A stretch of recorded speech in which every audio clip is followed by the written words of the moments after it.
right, welcome everybody. This is Dr. Thomas Mueller at Appalachian State, and today we have another special guest talking about a little bit about the past. We were just discussing a little bit about what retro is like and how life used to be, but Eli Farmer has been involved with our active living program. You can fill me in always. I'm a little sometimes fuzzy on all the dates and times, but Eli, you can fill us in. And again, one thing I saw about you is you were a real exceptional leader on the floor and sort of set the tone of the environment of the place. So if you can, just tell us a little bit about where it started for you and what you remember about the floor.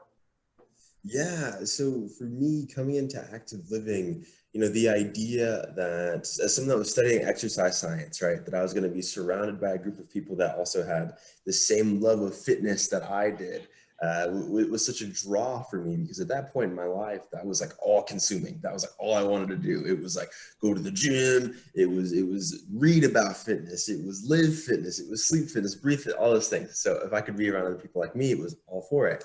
And then it was interesting in that, I don't know, maybe I'm biased. I feel like the people that are really into fitness and outdoor recreation typically are just a good vibe. It's a good group of people to be around.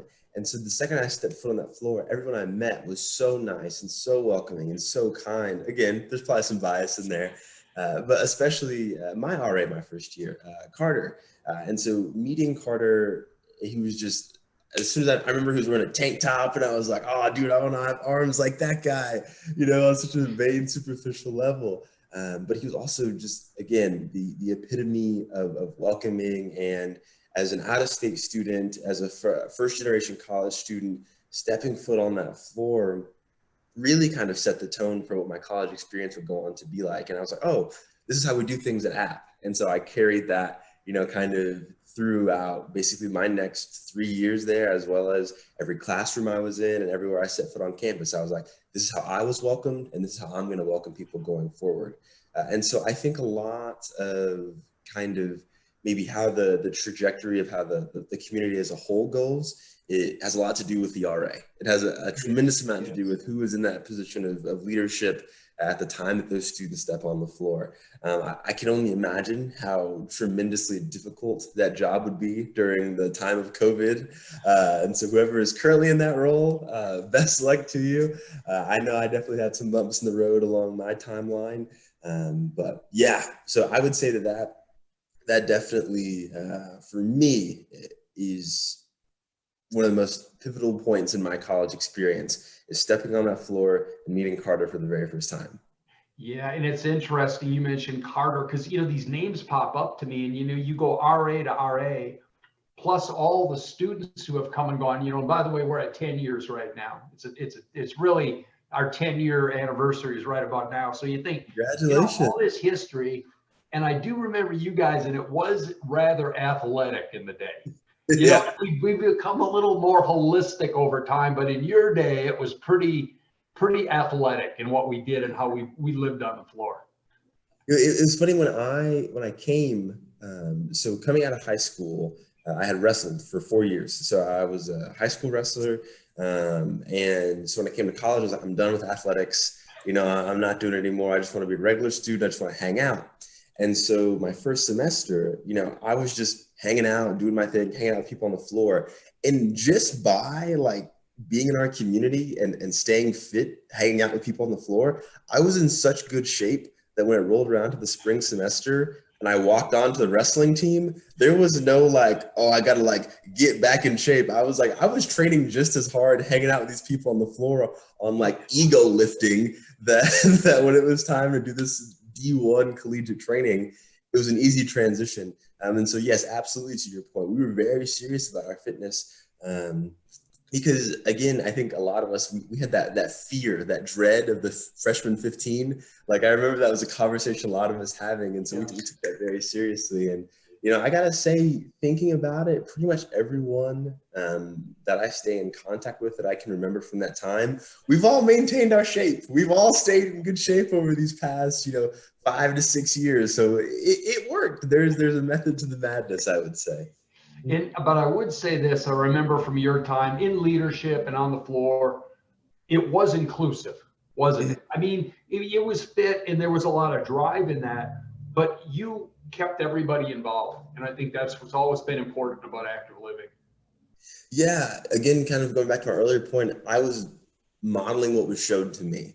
So when I met Carter, it was all about, we all get together. This is a group. Everyone's welcome here. And so I wanted to roll out that same red carpet when I was placed in charge as the RA of the floor. And then again, modeling that same behavior for my predecessor, whoever come after me. And so I remember when I think it was my very first year as an RA, I hosted my first year as an RA for active living, I hosted the active living reunion, where we had it was around Thanksgiving-ish time, but we invited all the old folks back from the previous floor so they could come meet the new folks. And again, that passing of the baton, it also served as kind of like a reset. So if maybe I felt like the community was starting to drift in a way that I didn't necessarily want it to, I was like, hey, here's what our foundation is. This is where we come from. This is kind of the idea of where it started.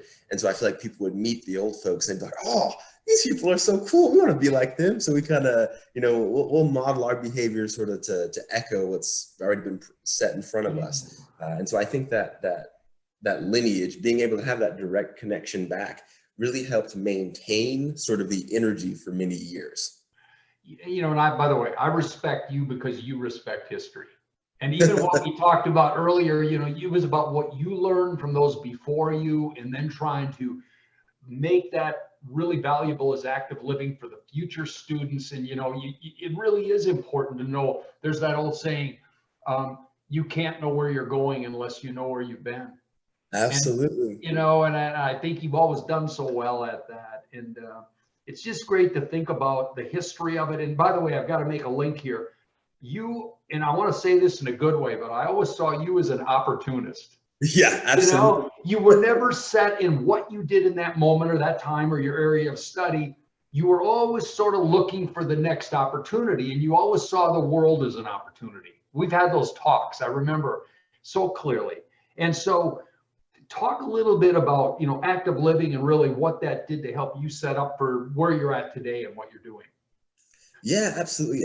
Again, talking about sort of just the energy and the vibe, it was a feeling of there was a hopefulness, like, oh man, this group is so excited, they're so charged.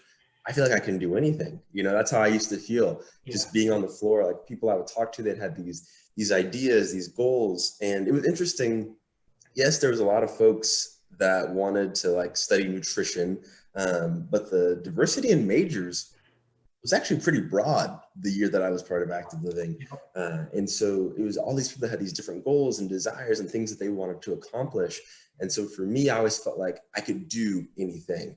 And perspective is so important for people, because if you don't believe that you can do anything, then you're not going to ever take the first step. You have to have the confidence and the courage to take the first step.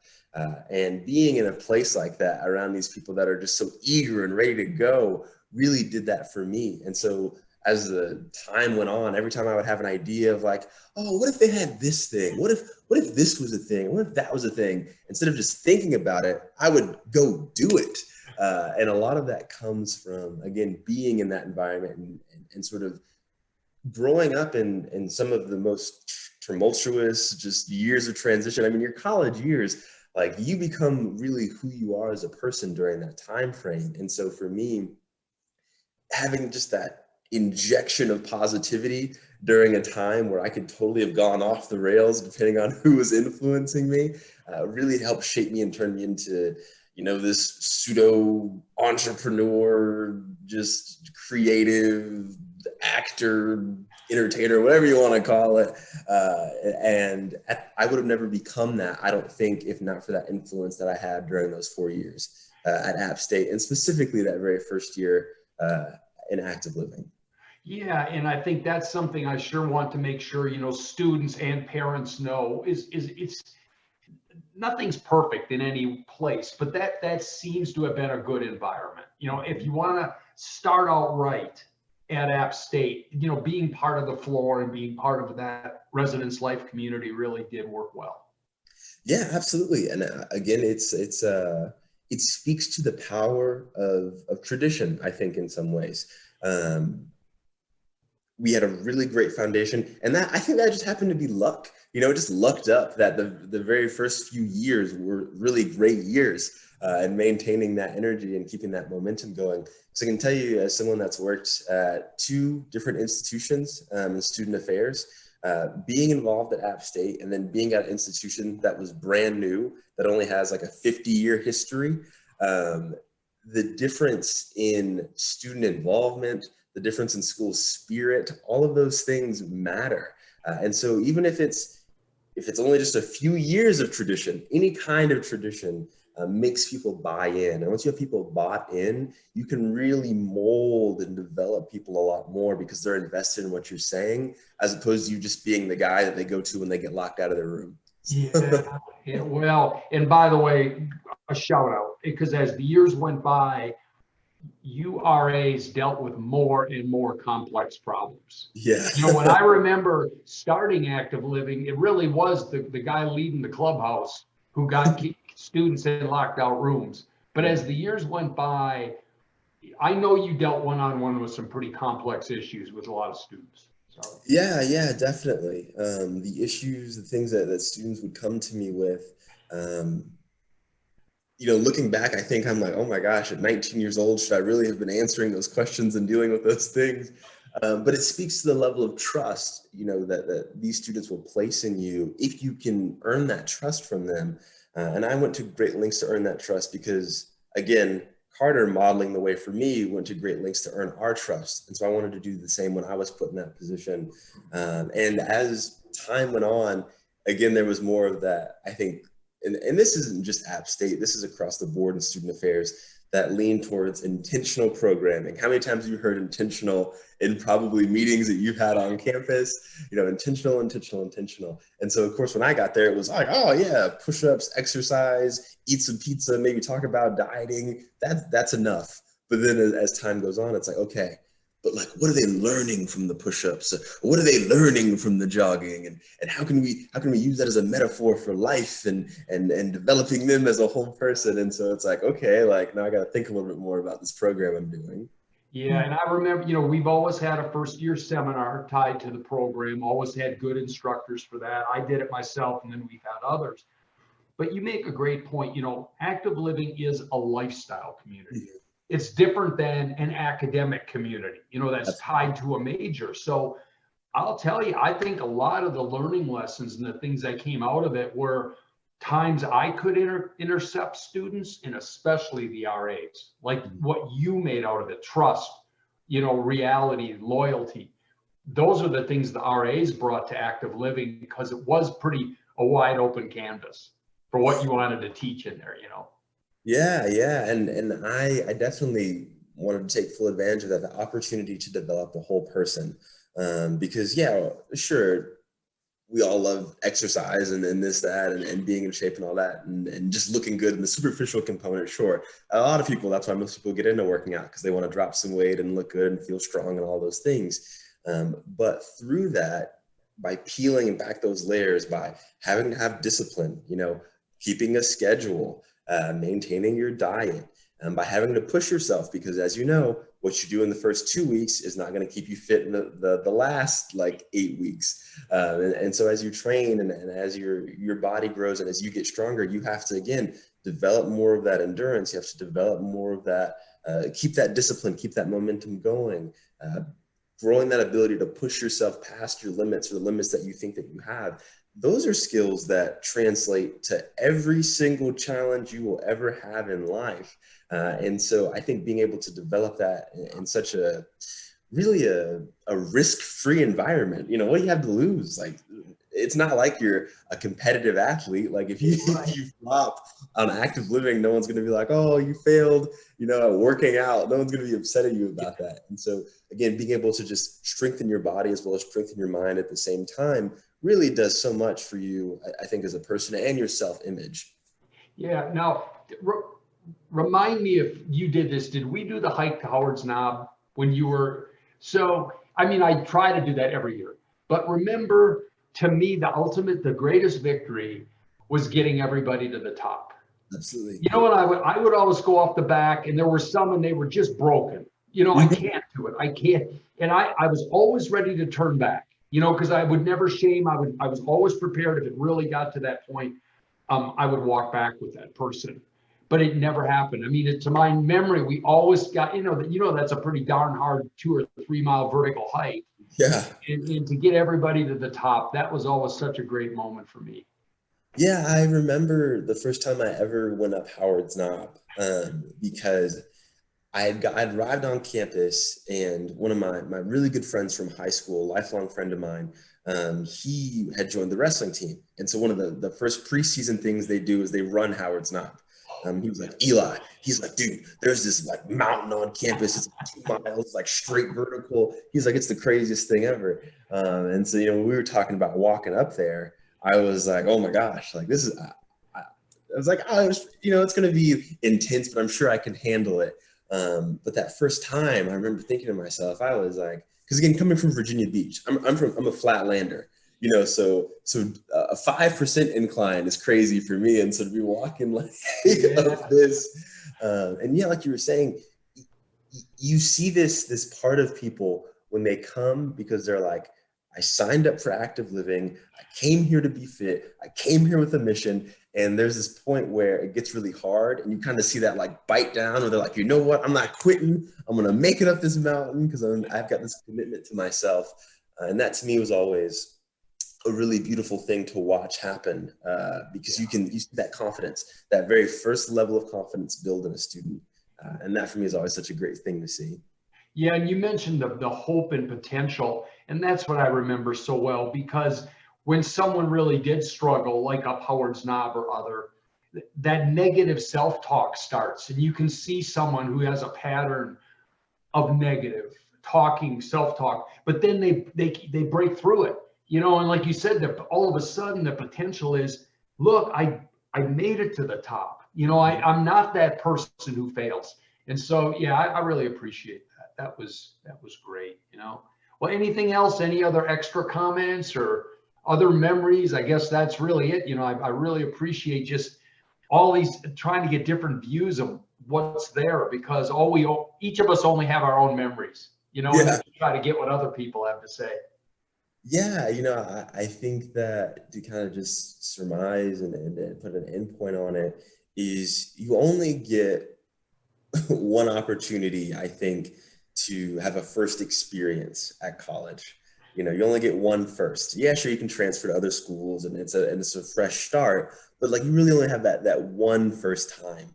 And so active living being a freshman only community, is that still the case? Has that changed? It is still the same, but we Okay. may be starting to work with transfer students Okay. that come in, to get, because a lot of them, they are really first timers, but maybe coming out of community college. So we may be moving towards some transfer students, but Yeah. yes. Okay. And even coming out of community college, yes, you only get that first time stepping on. Again, that 4 year, that feel is different. You only get one first. And so I think being a first year student, if you are only going to have one opportunity, why not make it an opportunity where you know that you're going to grow, an opportunity where you know that you're going to improve, that you're going to be surrounded by a group of positive people that are going to influence you? Why not give yourself, the best foot to start on? And yeah, sure, because it's not an academic community, you might not have tons of people that are going to give you a leg up in studying and those sorts of things, but those are resources that you can find anywhere. You can't always find people that are going to want to support you. You can't always find people that are going to want to be positive. You can't always find people that are going to be go-getters. And there is something about people that have a dedication and an interest in fitness that just on the whole tend to be more positive, tend to be more driven. And so why not, again, supercharge your battery coming out of the gate? Because I think, again, that foundation that I built has driven me all these years. When I went into active living, I remember I was like, oh, I'm going to be a college level strength and conditioning coach. That was my first goal. It was the first thing I wanted to do.